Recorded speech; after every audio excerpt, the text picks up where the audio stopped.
Hello chess friends and welcome to your of Chess channel and welcome to another crazy game from the crazy computer chess world. Welcome to spectacular gameplay by Heimdall against Stockfish 17 in a crazy Schliemann defense of the Ruy Lopez theory. And the Schliemann defense is a rare defense against the Ruy Lopez. I've seen it recently also in top grandmaster level where I would dare to say Ramesh Babu Pragnanda dare to play this opening. This Schliemann defense is this early f5 move by black, where black is challenging white central control to move f5. It's a risky line because obviously you're weakening many times your life force in front of the king. Let's see now how Stockfish handles really one of the riskiest openings when it comes to the Spanish opening theory. So with white, the Heimdall chess engine opened with move e4, e5 here by the fish, knight to f3, knight to c6, and after bishop to b5 we have now the Ruy Lopez, the Spanish game. Now comes the Schliemann defense here with the move f5, and you could maybe play now immediately e takes f5, but then it leads into a risky line for white where e4 is going to be played, and queen to e2, queen to e7, and then with the move d5, bishop to f5, black could have, I think, a decent game, would then have a powerful central control. Nothing gained. Many times also this line has been played in chess history, but it's maybe not the optimal way here to proceed for white. White should not also, I would say, take the knight here on c6 in this particular line. Then after d takes c6, knight to c3, knight to f6. Okay, you could maybe take, but then bishop to d6 leads into a complicated line, knight to c4. Then we can also take. Again, I would say a good game here for black. So that's why after move f5, really one of the most powerful ideas here by white is maybe to play the move d3. d3 is a calm line. It's just a normal line where you're fixing the center, and then black could continue maybe with the move d6, then you take bishop to f5, for instance. In this line would be very risky because of the move d4 that has been played also many times, I see here in the database in chess history. Then you can take, but then castling is leading into, I would say, a great attack here for white. So d3 is still, I think, the most progressive plan here for white. Without complications, you're keeping the game calm. You still have a great activity for the dark square bishop. You have, I think, also a natural square for the knight, but black has already challenged the center with move f5, and I would say here this would be then a good game now for both sides. But here after move f5, Heimdall played now the so-called Qh5 variation with the move knight to c3, wants now to keep the control of the center in a different way with the knight. So here Stockfish says, okay, we'll take after knight takes e4, now knight to f6. And I think the main issue about this line that Heimdall played, nothing wrong, I would say, also with this line, but it leads now into complications because in one moment this knight could be maybe kicked away by the move d5. And here what should you do now from white's perspective? If you play knight takes f6 immediately, then black will simply recapture with the pawn. G takes f6, then you can take, and now even if you try something like this, it doesn't bring you anything, because even if you get some pawns here, then queen to e8 just forces a trade of queens, and I think game over again here for white. So taking here the knight on f6 is not so good. Queen to f6 can be also played here by black, so black will have, I think, here great development with bishop to c5, kingside castling d6. So also I would say not a good continuation here for white. So that's why after knight to f6 here Heimdall plays now an interesting queen to e2, keeps now the queen connected to the knight on e4, and keeps now also the tension on the e file against the king on e8. Here Stockfish continues now with the aggressive d5, knight takes f6, g takes f6 now, and although black continues now the game with the mobile pawn structure in the center of the board. These three pawns are connected. These three pawns are rolling. I would be worried because there are several life problems that black needs to handle. Very interesting position. I see in the database many times it has been played in chess history. Let's see, Sergei Movsesian against Levon Aronian. Levon Aronian won the game with the black pieces, but then Alexander Morozevich won the game against Levon Aronian. So risky line with many attacking chances, I would say, now for both sides. So here d4, good move by Heimdall, immediately challenging now black central control. Stockfish has to now play e4, and now comes the aggressive plan with knight to h4, with the idea to play then queen to h5 and delivering very nasty check against black king. So that's why Stockfish has to defend the light squares with bishop to e6. We have now castling queen to d6. Stockfish is now desperately trying to get out of the potential attack by black by castling queenside, and now queen to h5. Anyway, we have bishop to f7 covering here the diagonal, and now queen to f5, not allowing here again Stockfish to cast. Stockfish plays now bishop to e6. Heimdall takes out now the pawn. Stockfish now gets out of the attack by the queen, but Stockfish, although lost the pawn, accomplished, I think, something. Again, this position could lead into the so-called opposite side attack game, where black is hoping somehow to get the king on the queen side.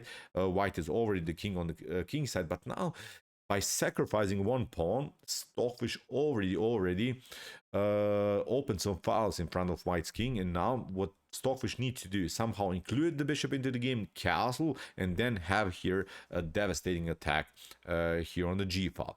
This idea, this plan by black here, this plan by Stockfish is actually not a novelty. I see here also a game in the database, Jacques Vermeulen against Ferry Lunek, where this game has been played in 2022 and the game ended with a draw. And here also my Stockfish engine at home evaluates this position as equal for both sides. But let's see now what happens. Now the position gets really complicated. Now I would dare to say the real fun starts. So after rook to g8 here, Heimdall plays a calm c3. So knight to f5 is also an idea, but then queen to d7 chases away the knight again. You could maybe try to be aggressive, but then rook to g6, you're stepping back. Look at this, queen to e7, you're trying to trade it off, and if you're maybe careless in some lines, the knight could be also trapped. So I'm showing you this line because knight to f5 seems tempting, but that leads, I think, here still into complications for white. So that's why here c3, Heimdall keeps it calm, keeps now everything glued together here, compact on this side of the board, and hopes to get a fully endgame stage with the extra pawn. Stockfish continues now with bishop to e7, kicks away the queen drops here to h6, and now finally queenside castling here by the fish. Bishop to f4, an attack against the queen to d7. We have now the move f3. Heimdall is not tolerating this advanced pawn on e4, hopes somehow to trade it off. Stockfish continues now with bishop to f8. We have queen to h5, new attack against the queen. Bishop takes c6, b takes c6. Heimdall hoped, of course, that the queen takes, then this pawn is falling. So with this move, b takes c6, Heimdall also provoked some structural weaknesses here in front of black's king. But I would still kind of love to play this position more from black's perspective because of the open battle, because of the possibility here of a fast attack. I think many pieces you see are already coordinated to this side of the board. Nothing is really happening here on this side of the board. Even if you manage to somehow attack this position, still you wouldn't have support. I think it's a long run to somehow, I don't know where to include this knight into the game, where to go with it. I think you need 6-7 moves in order to create a simple threat against black's king. Meanwhile, black's attack is much more fluid, I would say. Many pieces are already dancing. Here black has, I think, a decent attacking formation, so it becomes now, I think, really one-way ticket, but against white's king. So here after b takes c6, queen takes h7, Stockfish says, who cares, you just grab your pawns, I'll just now attack your queen. Queen to f5, Stockfish again covers, attacks now the queen, again attacks the queen, and now finally bishop to e7. Now the queen is pushed away, and now king to b7, a calm move. Look at this now, really amazing formation. Now when this other rook is coming into the game with the bishop pair, with the queen involved, I'm not sure how many of us would love now to play this game with the white pieces. So here, what should you do now from white's perspective? If you play f takes e4, then rook to g8 is immediately not winning, but it's so dirty. Look at this. This is now a huge threat. For instance, you take queen takes g8, then look at this, rook to f4 with an attack against the queen. That's why this move, king to b7, was very important to get out of this potential attack by the queen. Rook takes f4. Look at this. You're trying queen to g7, but now we grab this one, and I would dare to say game over here for white. With this bishop pair against white's lonely king here, it would be, I think, a position hard to defend for anyone. So here, after king to b7, that's why f takes e4 was not Heimdall's continuation. Heimdall tried now bishop to g5, try to at least get rid of this really amazing bishop pair against white's king. So that's why Stockfish pins now the bishop to the queen. Here Heimdall protects it with the move f4. And when I watch now this position at home, I thought, what does black have? Finally, I think white built also a beautiful defensive structure. Finally, white somehow fixed the structure in front of the king. But now Stockfish shows it's really mean plan with this idea. Rook to h7, hoping to get rid of the bishop and further attack now the knight on h4. And the knight, we have to say, is also a little bit misplaced. The knight doesn't have very good squares on the board, so white has to be careful where to go with the knight eventually. Here after rook to h7, we have now rook to e1. If you try f5, then obviously here rook to g5 is going to happen, so you cannot really push the pawn. That's the issue, because still the bishop is pinned. So here after rook to e1, Stockfish continues now with a5. Creates further breathing spaces for the king, and it's not allowing in some lines the move b4 here by white. We have now rook to e2. Heimdall protects now the second rank, and now queen to e8. Good move, good shifting move by the fish. Stockfish is now trying to include the queen further into the attack. Searches maybe here for opportunities to attack the positional light squares. We have now queen to e1. Heimdall gets out of this attack. Bishop to g5. F takes g5, and now comes a very cool moment of the position of this game. After f takes g5, many of us would immediately go with rook to g5. But rook to g5 is actually not good. That's the beauty also about this game. Nothing is really clear already here in this position. After rook to g5, look at this. White can defend this position easily with the move rook to f4. Then you're trying maybe bishop to g4 with stepping back. Then you're trying something like this. And actually, after move g3, somehow the position again gets a little bit fixed. And notice in this position, white would actually get with all of these pieces out of the light squares. Black has still, of course, the light square bishop on the board, and you want to get out of the potential attack of the light square bishop, and mission accomplished, I think, here for white. Although it's still a complicated game to play, this was maybe something that Heimdall was hoping for, of course, if an engine can hope something for. But after f takes g5, you should not take the pawn. That's now the most important thing. What Stockfish did is much better. Stockfish plays now queen to e7. Wants now to take the pawn with the queen, which is now huge difference. Still, you cannot play, of course, this one because this one is hanging on h4. So that's why Heimdall played g3, but Stockfish takes now with the queen.